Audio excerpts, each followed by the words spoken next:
চনটো মোৰ কাৰণে নহয়, মই কৈছোঁ আমাৰ বিপিএফ দলৰ কাৰণে খুব লাখি বছৰ বুলি আমি ক'ব পাৰোঁ। কেলে মানে আমি কেতিয়াও মানে দুইজন এমপি পাঠাব পৰা নাছিলোঁ দিল্লীত, কিন্তু এইবাৰ 2024 যিটো এমপি নিৰ্বাচন, ইয়াত আমি দুইজন এমপি পাঠাব পাৰিব, ফাইনেল হৈ গ'ল, 100% জিকিব। সেইকাৰণে আমি 2024টো আমাৰ বিপিএফ দলৰ কাৰণে লাখি ইয়াৰ বুলি আমি ক'ব পাৰোঁ। আৰু মই সেই কথাটো জনাই দিছোঁ, হয় মই বহুতবাৰ লটাৰী লৈ আছিলোঁ আগৰ দিনত, কিন্তু এই 2024ত মই দুইবাৰ লটাৰী পালোঁ। একটাটো হ'ল বলেৰো পাইছোঁ মই একবাৰ, আৰু একটাৰ বুলেট, এনফিল্ড বুলেট পাইছোঁ মই। দুইবাৰ লটাৰীত ফাৰ্ষ্ট প্ৰাইজ এইটো।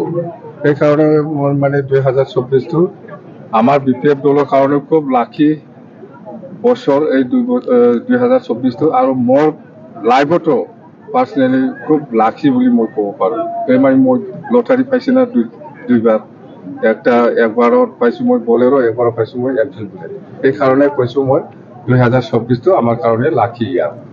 জনগোষ্ঠীয়ে চাওক, এই BTCটো কোনে চলাই আছে? BTC অফিচৰ পৰা এই BTCটো চলোৱা নাই, APSU অফিচৰ পৰা চলাই আছে, চবেই জানে। APSU অফিচৰ পৰা কিবা যদি ছিগনেল নিদিয়ে বা লিখিত নিদিয়ে, তেতিয়াহ'লে এনেকুৱা কোনো কাম নাপায়। কোন ৰাজবংশী, কোন বঙালী, কোন অসমীয়া, কোন বেংগলী, কোন মুছলিমে APSU অফিচত যাই পেলাই স্কিম ল'ব? এইটো সম্ভৱ নহয় নহয়। কোনো জাত বড়ো মানুহ হিচাপে বড়োসকলে কোনোবাই যাব পাৰে, কিন্তু চবেই নাযায় APSU অফিচত, চবেই নাযায়। মুঠতে প্ৰমোদ বড়োৱে BTCটো চলাব পৰা নাই, সি ফেইলাৰ হৈ গ'ল। আৰু BTCখন চলাই আছে আজিৰ দিনত APSUৱে ডাইৰেক্ট চলাই আছে। সেইকাৰণে পাব্লিকবিলাক ভাল পোৱা নাই। মুঠতে যেনেকুৱা কাম কৰিব লাগে এনেকৈ কৰিব পৰা নাই, বা জিৰ', কোনো কাম হোৱা নাই। APSUৱে ডাইৰেক্ট চাপ্লাই কাম দি আছে, লৈ আছে, মুঠতে ইনফ্ৰাষ্ট্ৰাকচাৰ বুলি একো কাম নাই।